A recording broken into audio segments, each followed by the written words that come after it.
Hello, everyone, and welcome to this episode of Ignition Time. Did the conservative Democrat from West Virginia, Joe Manchin, actually receive a kickback from companies and executives? Well, folks, I'll let you be the judge. Here's the headline of an article on your screen from CNBC. Companies and executives donated nearly $300,000 to Manchin's campaign after he rejected President Biden's Build Back Better bill. So Senator Joe Manchin's campaign raised nearly $300,000 from corporations and executives in the days after he publicly opposed President Biden's Build Back Better plan. In fact, some of the executives who donated to his campaign also previously contributed to other Republicans, including former President Donald Trump. Manchin's campaign received contributions from companies like Facebook, CVS Health, Lowe's, Anthem, Cigna, Boston Scientific, Cheniere Energy, and Emergent Biosolutions. Pretty incredible, folks. In fact, some of these executives, like I mentioned earlier, also contributed to former President Trump. So Manchin is up for re-election in the United States Senate in 2024. Something tells me he's easily going to be re-elected. Now, whether you like Manchin or not, I understand. But at the end of the day, he is now well known across the country. Whether for good reasons or bad reasons, that's for you to decide. He's now well known across the country and in politics.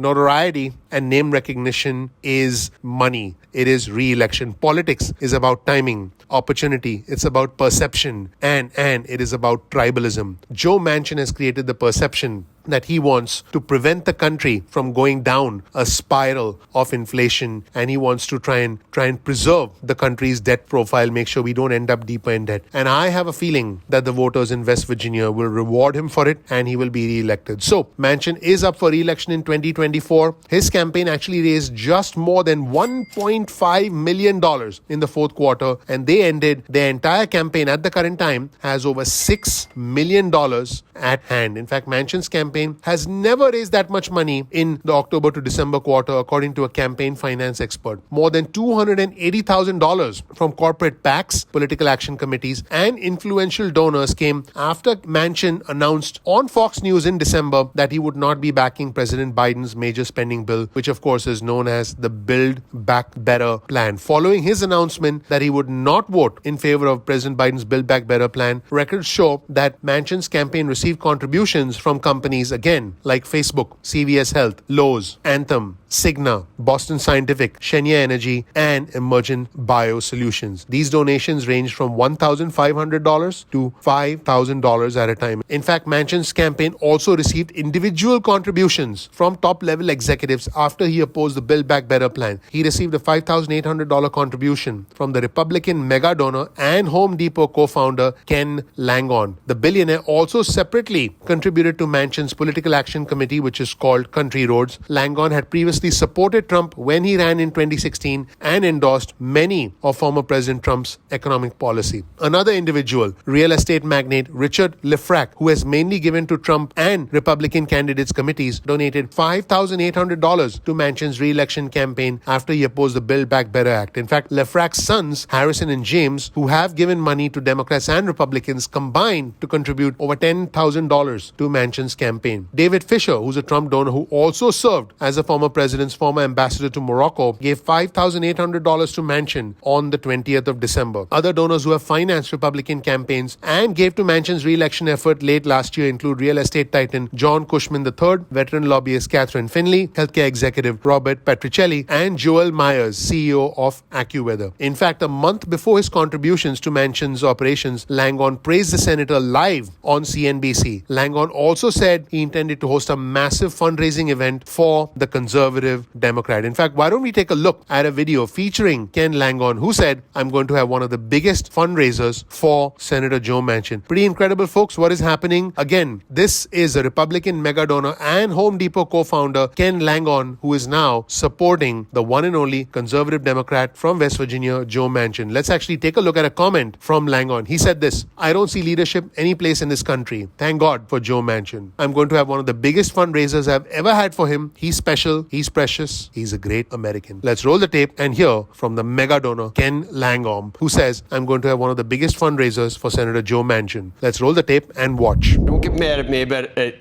Go ahead. You started with the Afghanistan thing. Can you just comment on where do you think we are in terms of policy in this country? I think, what is it? 70% think we're headed in the wrong direction. You started it, Ken. I don't want to get political, but let me give you a warning. Yeah. This inflation is a lot worse than people think. It is not transitory. And trust me, the little people like my parents and Lowry's parents, they're going to suffer because inflation is a regressive tax. It hits the poor people hardest of all. We have serious problems in America. I don't know. Look, you know my politics, but I got to tell you right now, I don't see leadership any place in this country. Thank God for Joe Manchin, by the way. Thank God for Joe Manchin. The guy's got guts and courage, and he did what he had to do, and he'll continue to do what he has to do. He gets covered. A lot of the people probably like they don't have his, I don't know, he's pretty safe in West Virginia, obviously. But well, I tell you right now, I'm going to have one of the biggest fundraisers. He's a Democrat. I'm a Republican. I'm going to have one of the biggest fundraisers I've ever had for him. He's special. He's precious. He's a great American. I think, Joe, too, if you want to be hopeful, I think the Virginia election kind of indicates that America in large is sick of this kind of stuff. And I think they're going to have to be more sensible in turning this company in a direction that the majority of people, I believe, want it to go. Okay, gentlemen.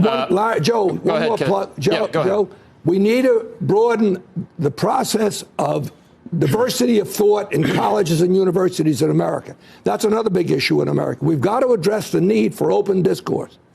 Well, as long as, you're not talking, everybody needs a safe micro space from microaggression, and as long as it doesn't violate that, gentlemen, because I agree with you. Nobody 100%. wants that. Nobody wants that. Right. Yes, folks, that's exactly what's going on. Companies, executives donate nearly $300,000 to Senator Joe Manchin's campaign, who is up for re-election in 2024 after he publicly opposed the Build Back Better plan. Where do you think all of this is leading, and do you think all of this was planned behind the scenes just before Manchin was set to announce his disapproval, his opposition to the Build Back Better plan, which, in case you didn't know, completely caught the White House off guard because Joe Manchin had been in touch with President Biden, and when he said he's not going to support the plan, President Biden was caught off guard, and this was pretty much announced by the White House Press Secretary Jen Psaki, who said that Senator Joe Manchin was not keeping up with his commitments. Let me know where you stand with all of this. Please click the like button. Please click subscribe. Please enable notifications. Thank you so much for watching. My name is Dr. Nitin Chhoda with Ignition Time. This right here is a little bit of information about me. You'll learn more about who I am, what my journey has been like, and why you should listen to me. I was able to overcome the cycle of poverty that you see on your screen right now, and I will help you overcome the cycle of poverty. I want to help you live the American dream because I have the fortune, the honor, the privilege of living the American dream. Thank you so much. I appreciate you. Please click like, please click subscribe, please enable notifications. I'm looking forward to seeing you in the next episode of Ignition Time. Take care. Bye.